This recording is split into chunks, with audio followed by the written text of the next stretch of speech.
नमस्कार मित्रांनो, संघर्षयोद्धा मनोजदादा जरांगे पाटील यांचा जो पश्चिम महाराष्ट्राचा दौरा आहे तो सक्सेस झाला आहे. कारण आपण बघू शकता लाखोच्या संख्येने त्या ठिकाणी जो काही सभा होत आहेत, जे काही रॅल्या होत आहेत आणि मनोजदादा ज्याप्रमाणे आक्रमक होऊन सरकारवर आणि बावनकुळे साहेबांवर किंवा शिंदे साहेब असतील किंवा देवेंद्र फडणवीस असतील यांच्यावर जे काय तुटून पडले आहेत, यामुळे महाराष्ट्रामध्ये जनता जागृत झाली आहे. कारण मराठा आरक्षण हे मिळवण्यासाठी जे काही कष्ट, जे काही मेहनत लागली आहे, त्या मेहनतीच्या जोरावर जे काय मराठा समाजाच्या लेकरांनी, जे काही युवकांनी, जे काही शेतकऱ्यांनी ज्या आत्महत्या केल्या, याचं उलट मिळालेलं आरक्षण जाते की काय यासाठी जो काही धडपड चालू आहे, त्या धडपडीतून ही क्रांतीची ज्योत समोर येऊ लागली आहे. आणि या ज्योतीच्या जोरावर संघर्षयोद्धा मनोजदादा समोर जे काही हजारोच्या लाखोच्या संख्येने जनसमुदाय उपस्थित होत आहे. त्यामुळे एकीकडं सरकार मराठ्यांच्या विरोधामध्ये षडयंत्र रचत आहे, तर दुसरीकडं ज्या वेळेस मनोजदादा जरांगे पाटील हे मराठा समाजाच्या समोर आले आणि त्याच समाजाने त्यांना डोक्यावर घेण्याचं काम केलं आहे, असं तरी पश्चिम महाराष्ट्रामध्ये दिसून येत आहे. एकीकडं सरकार विरोधात कारवाई करत आहे, तर दुसरीकडं मराठा समाज एकजुटीने एका छताखाली येऊन संघर्षयोद्धाला बळ देण्याचं काम करत आहे. म्हणून या एकीकडं महाराष्ट्रामध्ये चाललं आहे काय, दिलेला शब्द काय असतो की नाही, याचं ताजं उदाहरण जे म्हणजे चाललं आहे ते म्हणजे आता या महाराष्ट्रामध्ये, या देशामध्ये क्रांती घडल्याशिवाय राहणार नाही, असं संघर्षयोद्धा मनोजदादा जरांगे पाटील यांनी मराठा समाजाच्या व्यासपीठावरून संबोधित केलं आहे की डरो मत, मी तुझ्या म्हणजे जे काही आपण एखाद्या देवाला म्हणतो किंवा देव आपल्याला म्हणतो किंवा जे काही वाक्य प्रचलित आहेत, भिवू नकोस मी तुझ्या पाठीशी आहे, त्याप्रमाणे समाज मनोजदादाला सांगत आहे की आपण भिवू नका, आम्ही तुमच्या पाठीशी आहोत. आणि येणारा काळ हा कसाही खडतड असला तरी आम्ही मुलाबाळासकट, महिलांसकट आम्ही आपल्या पाठीशी आहोत, असं सांगते की काय. याप्रमाणे महाराष्ट्रामध्ये एकीकडं असं वातावरण तयार होत आहे, तर दुसरीकडं मराठा समाज दादांच्या पाठीमागं एकजुटीने उभा राहत आहे. कारण त्याच्याशिवाय पर्याय नाही. कारण आपण जर विखुरले गेलो तर काय होऊ शकतं, हे ताजं उदाहरण पानिपतमध्ये आपण पाहिलं असेल. कारण एका छताखाली येणं खूप काळाची गरज आहे. पानिपतमध्ये असंच झालं, मी मोठा की तू मोठा, होळकर म्हणायचं मी मोठा, शिंदे म्हणायचे मी मोठे, किंवा अनेक सरदार होते ते म्हणायचे मी मोठा. त्यातून पानिपत घडलं गेलं. तसं न होता आत्ता काही समाजामध्ये पण काही फुटीरवादी आहेत, ते दादांना बदनाम करण्याचं काम करतात. परंतु या ठिकाणी तसं दिसत नाही. दादांना किती बदनाम करण्याचा प्रयत्न केला तरी दादा बदनाम होत नाहीत, कारण समाजाने त्यांना आपला नेता मानला आहे, देव मानला आहे. म्हणून असे येतीन किती आणि जातीन किती, परंतु 350 वर्षानंतर जो काही समाज एकवटला आहे तो दादांच्या पाठीमागे आहे. छत्रपती शिवाजी महाराजांच्या नंतर जे काही मराठा समाज जर एका छताखाली कुणी आणला असेल तर तो मनोजदादा जरांगे पाटील यांनी आणला आहे. आणि म्हणूनच असा नेता, असा कार्यकर्ता, असा समाजसेवक, असा निष्ठावंत मराठा म्हणजेच मनोजदादा जरांगे पाटील. त्यासाठी जे काही कष्ट, जे काही ताकद, जे काही एकजूट दाखवायची असेल तर ते त्यांच्या मागे दाखवली पाहिजे. आणि तो समाज दाखवत आहे.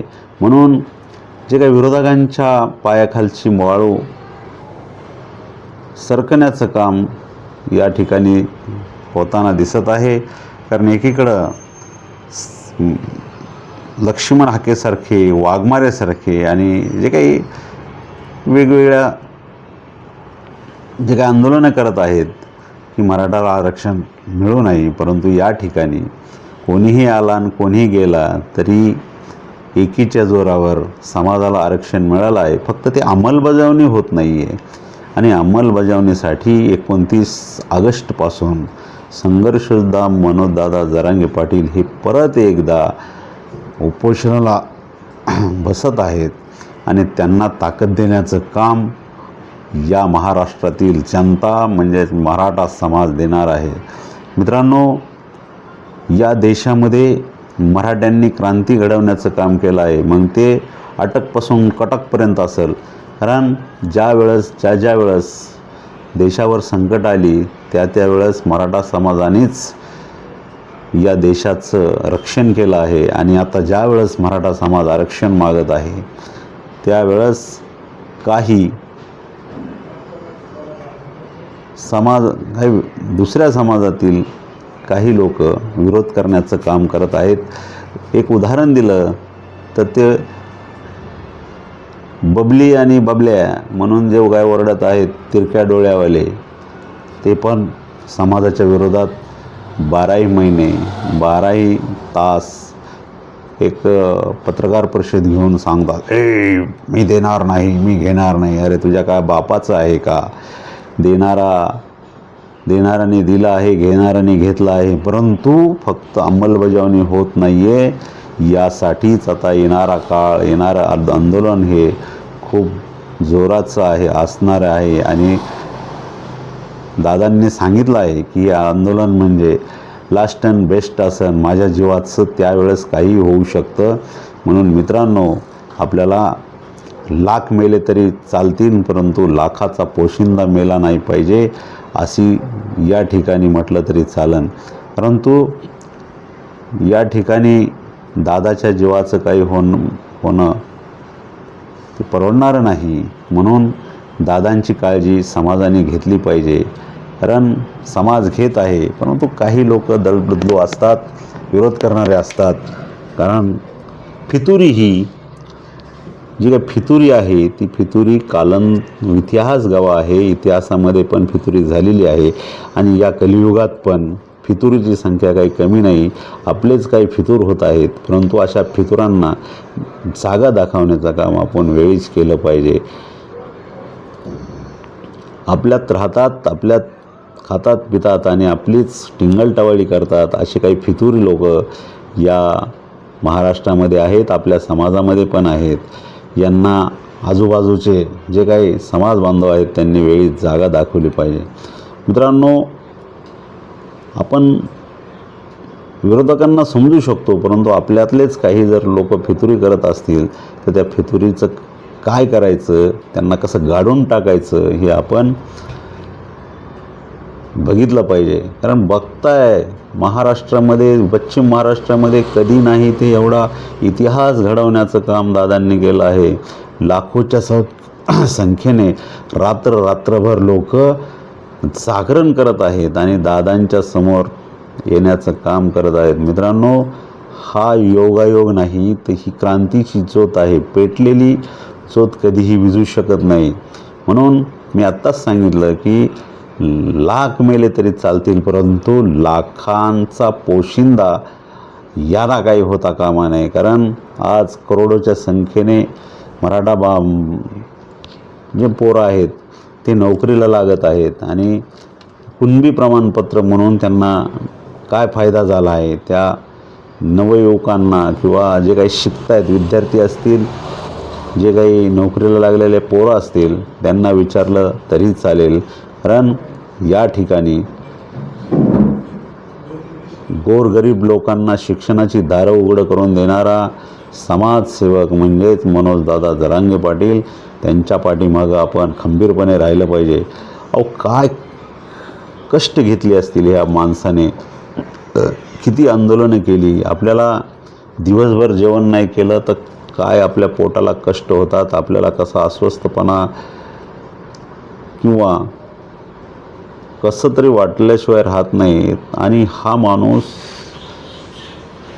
महिना 15-15 दिवस उपाशी राहून समाजासाठी अहोरात्र झडत आहे. आणि म्हणूनच या संघर्ष योद्धा मनोजदादा जरांगे पाटील यांच्यासाठी कितीही बोललं तरी शब्द कमीच पडतात. मित्रांनो, समाज बांधवांनो, आपल्याला त्यांच्या मागं खंबीर राहिलं पाहिजे. पश्चिम महाराष्ट्रामध्ये आपण बघतोय काय रॅल्या, काय त्यांचे फोटो, जे काय फुलाचे JCPने फुलं टाकत आहेत. आज देशाच्या आणि इतिहासामध्ये पहिल्यांदाच कोणी नेता झाला असेल 1 रुपया खिशात घेऊन कधीही नसणारा समाजसेवक म्हणजेच मनोजदादा. आणि मनोजदादाच्या रॅलीला 50-50, 100-100 JCP आणि फुलं टाकतात. अरे काय हे प्रेम आहे, काय हे निष्ठा आहे. आणि अशाच निष्ठावान, कर्तृत्ववान आणि त्याला म्हणतात काय ओरिजिनल ते दादाच्या रूपाने आपल्याला दिसत आहे. मित्रांनो, कष्ट, एकजूट, निष्ठा ही कुठंही भेटत नाही. एखादाच नेता, एखादाच समाजामध्ये असा जन्मतो जो 350 वर्षापूर्वी छत्रपती शिवाजी महाराजांच्या रूपाने आपण पाहिलं. आणि तेच 350-400 वर्षानंतर आपण जे काही आपण बघत आहोत, जे काही आपल्या समाजामध्ये, मराठा समाजामध्ये जन्माला आले ते म्हणजेच मनोजदादा जरांगे पाटील.